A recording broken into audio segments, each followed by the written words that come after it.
한솔 옵네어 뉴스 권영민. 윤수빈입니다. 첫 번째 뉴스입니다. 교육부가 고교학점제 시행 시기를 2년 앞당기기로 발표했습니다. 고교학점제는 학생들이 진로와 적성에 따라 원하는 과목을 골라서 듣는 것인데요. 획일적인 교육 방식에 벗어나 학생들의 개성을 살릴 수 있다는 환호가 들림과 동시에 오히려 교육 격차가 벌어지고 대입 부담만 늘었다는 비판의 목소리도 나오고 있습니다. 최은솔 기자입니다. 2022 개정 교육과정의 핵심은 미래 역량을 갖춘 자기주도적 혁신 인재를 키워나가자는 것입니다. 이를 위해 먼저 고교학점제가 도입됩니다. 개개인의 소질과 적성을 고려해 맞춤형 교육을 하겠다는 것입니다. 현재 고등학생들은 시간표에 따라 3년간 204단위 이상 이수하면 되지만 학점제에서는 1학년 때는 필수 공통과목을, 2학년 때부터는 선택 과목을 골라 듣고 3년간 192학점을 취득해야 졸업합니다. 앞서 지난해 마이스터고가 고교학점제를 도입했습니다. 인원수가 적은 과목은 폐강되어 버리거나 내신 선출할 때 많이 힘들어 아쉬움이 있어요. 또 한 거점 학교에 수업이 있는 날이면 쉬는 시간 10분 안에 이동해야 하기 때문에 오후가 되면 너무 지쳐요.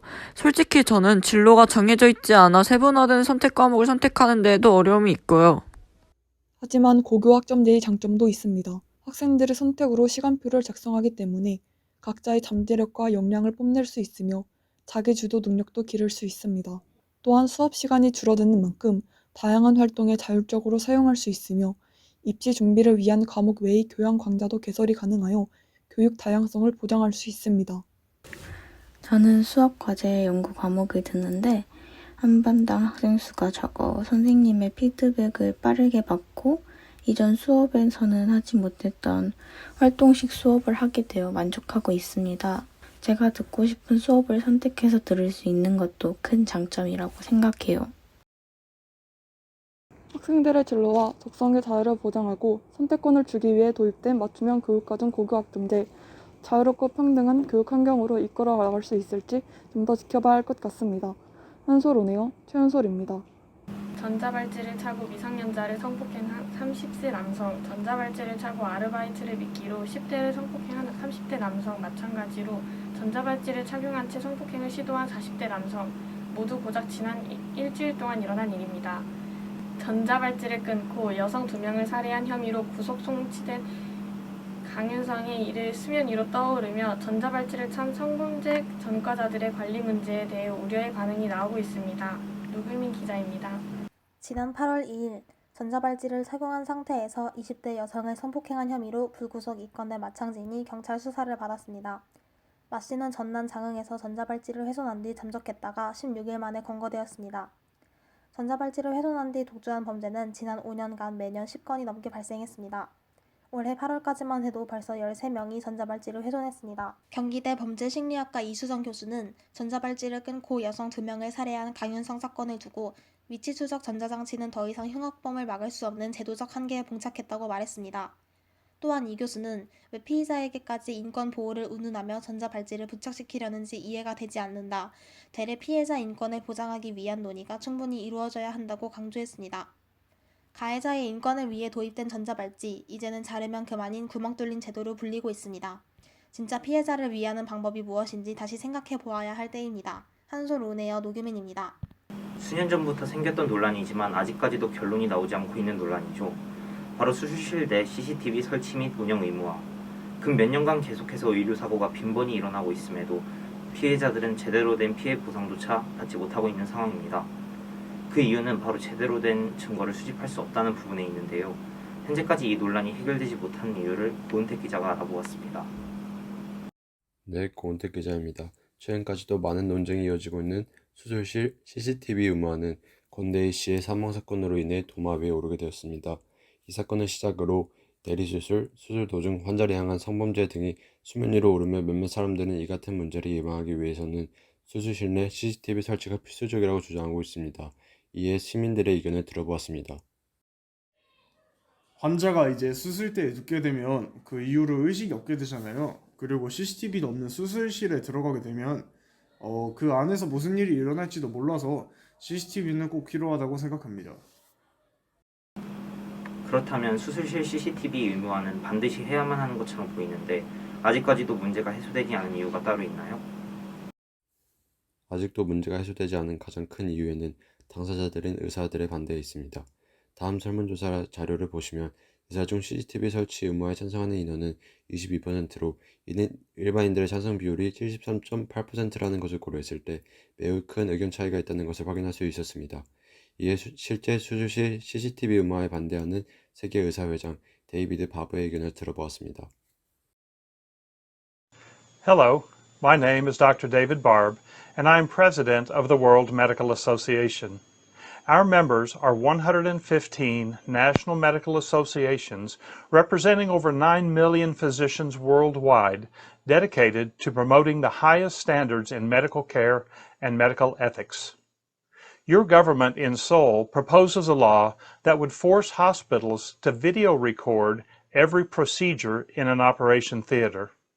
We understand that such ideas have resulted from unethical or even criminal behavior of a very few physicians and other health personnel. We take such incidents seriously, but spying on patients and their doctors is not the answer.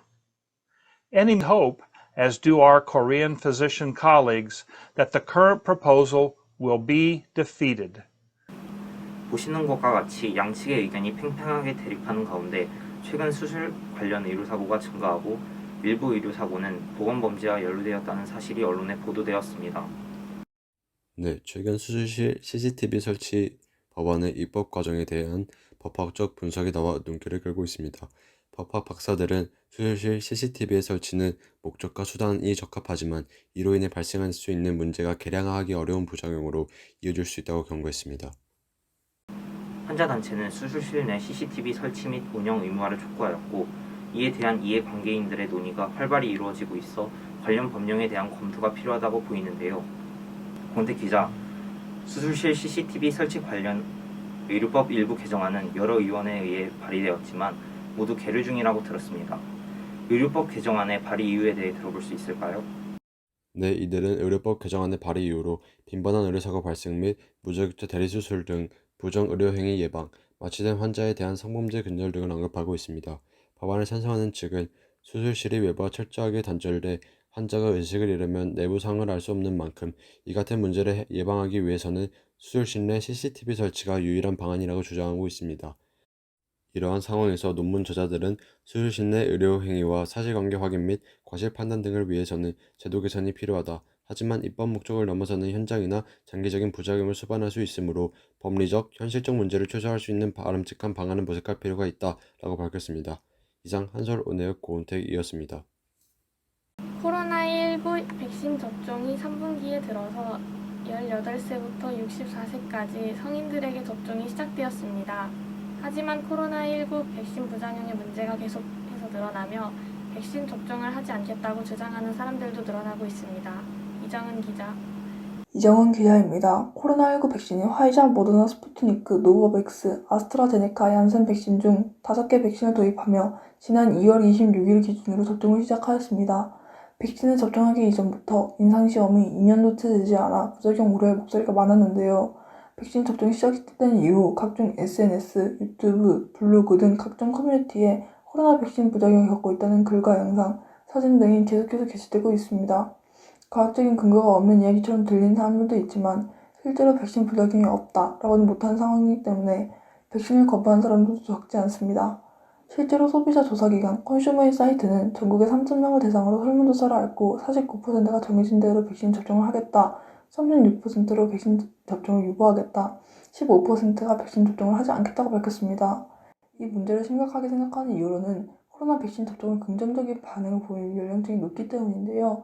60대의 경우 63%가 백신을 접종하겠다고 하였고 50대의 경우 64%, 40대의 경우 51%라는 긍정적인 반응을 보이는 반면 30대는 34%, 20대는 33%라는 절반 가까이 떨어졌다는 것을 알 수 있습니다. 백신을 접종하지 않겠다는 의사를 내비친 이유로는 부작용 때문에 걱정이 되어서라고 응답한 사람이 66%로 쏠렸습니다. 이어 13%로 백신의 선택권이 없어서 12% 백신에 대한 정보 부족이라고 답변하였습니다. 백신을 맞겠다고 답변한 이유로는 코로나19 감염의 걱정이 34%로 가장 높았고 접종을 결국 할 것 같아서가 23%, 활동 범위를 조금이라도 넓었으면 해서 정부 사회 요구가 10%, 마스크를 벗을 수 있을 것 같아서가 9%였습니다. 네, 감사합니다. 20대, 30대가 평균 33.5%로 백신을 거부한다는 문제가 심각하게 느끼고 있는 가운데 현재 코로나19 백신 접종자들은 인구 4,950만 명 중 1,910만 명이 접종을 완료해 37% 이상 접종을 완료했습니다. 다음 뉴스입니다. 최근 기능성 유산균, 이른바 프로바이오틱스 제품을 찾는 소비자가 부쩍 많아졌습니다. 판매 시장이 커지면서 제품도 많아졌는데 부당 광고 사례도 늘었는데요. 이에 대해 식품의약품안전처가 부당 광고 여부를 집중 점검했다고 합니다. 강여진 기자. 지난 9일 식품의약품안전처는 온라인에서 판매되는 프로바이오틱스의 발효유리를 대상으로 부당 광고 여부를 집중 점검한 결과 식품 등의 표시, 광고에 관한 법률을 위반한 사례 75건을 적발하고 행정처분을 요청했습니다. 2020년 8,856억 원으로 성장하는 등 관심이 높아진 데다가 추석을 앞두고 선물 수요가 늘어날 것으로 예상하여 소비자 피해가 커질 수 있다고 보고 지난 6월부터 검사를 진행한 것입니다. 식약처가 오픈마켓과 일반 쇼핑몰의 게시물 1,400건을 점검한 결과 건강기능식품 977건 중 14건, 일반 식품 423건 중 61건이 적발되었습니다. 주요 위반 내용은 질병예방치료 효능 광고, 건강기능식품 5인 혼동, 소비자 기만, 미심의 또는 심의와 다른 광고 등이었습니다. 세부적으로는 프로바이오틱스와 발효유르가 변비, 지렴, 피부염 등의 예방 치료에 효능이 있는 것으로 인식될 우려가 있는 광고가 다수 적발되었습니다. 발효유르 등 일반 식품의 다이어트, 장 건강에 도움 등으로 광고해 건강기능식품으로 인식하게 만드는 광고도 지적되었습니다. 면역력이나 뚱보균 등 객관성이나 과학적 근거가 불충분한 용어를 사용해 다른 제품보다 우수한 제품인 것처럼 소비자를 오인, 혼동시키는 광고 또한 적발 대상이 되었습니다. 과학적인 근거가 충분하지 않은 용어를 사용해서 마치 다른 제품보다 우수한 제품으로 그 소비자를 오인 혼동시키는 광고입니다. 소비자 기만이고요. 단순히 얘가 면역을 높인다고 맹신할 것도 아니고 면역을 억제하는 것도 있기 때문에 자신의 상태를 잘 알고 거기에 따라서 섭취하는 게 굉장히 중요할 거라고 생각하고 있습니다. 식약처 최규환 사이버 조사단장은 프로바이오틱스 제품을 구매할 경우 제품 표시사항에 건강기능식품 인증마크, 기능성 내용 등을 확인해야 한다면서 앞으로도 국민적 관심이 높고 특정 시기에 판매가 집중되는 제품의 온라인상 허위, 과대 광고 등 불법 행위에 대해 지속적으로 점검을 실시하겠다고 말했습니다. 먹고 난 뒤 설사나 복통 등 증상이 나타나면 먹는 것을 중단하거나 빈도를 줄이는 것이 좋습니다. 프로바이오틱스의 올바른 섭취 방법을 알고 유의하려는 노력이 필요하겠습니다. 요즘 아프가니스탄 탈레반이 이슈가 되고 있습니다. 탈레반이 아프가니스탄 정부를 점령해 주민들은 공포에 떨고 있고 여성들은 인권을 침해당하고 다른 나라까지 피해를 보고 있습니다. 현재 탈출 상황 자세히 알아보겠습니다. 이진석 기자. HBS 뉴스 이진석 기자입니다. 최근 아프가니스탄에서 탈레반이 등장하여 아프가니스탄 주민들에게 두려움을 주고 있습니다. 이 일의 시작인 미국 아프가니스탄 전쟁은 2006년 10월 7일부터 한국 시간 기준 2021년 8월 30일까지 미국이 아프가니스탄에서 벌인 전쟁에서 비롯해 지금 탈레반이 아프가니스탄 정부를 점령하여 시작되었습니다. 지치지 않는 이 상황에 의해 자국민들은 탈출을 원하고 있는 상황입니다. 그러나 이슬람 무장단체 탈레반은 현재 아프간의 주요 국경 통과 지점을 통제 중이며 아프간인들의 국외 이동을 원치 않는다고 말했습니다. 보도에 따르면 상인 또는 유효한 여행 서류를 소지한 사람만 국경을 넘을 수 있다고 합니다. 카불은 현재 아프간 내에서 유일하게 운영 중인 공항으로 필사적인 탈출을 시도하고 있습니다. 이 중 타국에 망명을 신청했으나 아직 승인받지 못한 망명 신청자만을 살펴본다면 터키, 독일, 그리스 순으로 각각 12만 5천 명, 3만 3천 명, 2만 명입니다. 상황이 생각보다 더 심각하네요. 이진석 기자. 현재 탈레반으로 인해 여성 인권도 침해당하고 있다고 들었습니다. 이 상황은 어떻게 흘러가고 있죠? 최근 현지에서는 여성들이 심각한 인권 침해 문제를 받고 있어 논란이 되고 있습니다. 지난 8일 남성으로만 구성된 아프가니스탄 과도 정부 설립에 항의하는 여성 시위대를 채찍과 나무 몽둥이로 진압하였고, 또한 이 시위에 참가한 사람들을 총으로 진압하여 이로 인해 2명이 사망하였습니다. 여성의 몸을 가릴 것을 계속 명령하던 탈레반은 최근 여성이 스포츠에 참여를 하지 못하게 한 바도 알려졌습니다. 또한 올림픽 경기를 볼 때 여성의 몸을 가리는 행위 등을 일시하고 있다고 알려져 있습니다. 아, 그렇군요. 지난주 현재 상황을 심각하게 여긴 미 대통령이 철수를 지시했다고 들었는데요. 네, 그렇습니다. 점점 악화되는 상황 속에 바이든 미 대통령이 미군 철수를 지시하였고, 철수를 하던 도중 IS 단체가 카불 공항 테러를 도모하여 사망자가 170명이 나오고 그중 미군이 13명으로 큰 피해를 입었습니다. 앞으로 더 많은 부상자와 사망자가 나올지도 모르겠습니다. 이상 HBS 뉴스 이재석 기자였습니다. 언제까지 이 상황이 지속될까요? 우려 속 이 상황이 조속히 끝나길 바라며 오늘 뉴스는 이상으로 마치겠습니다. 시청해주셔서 고맙습니다.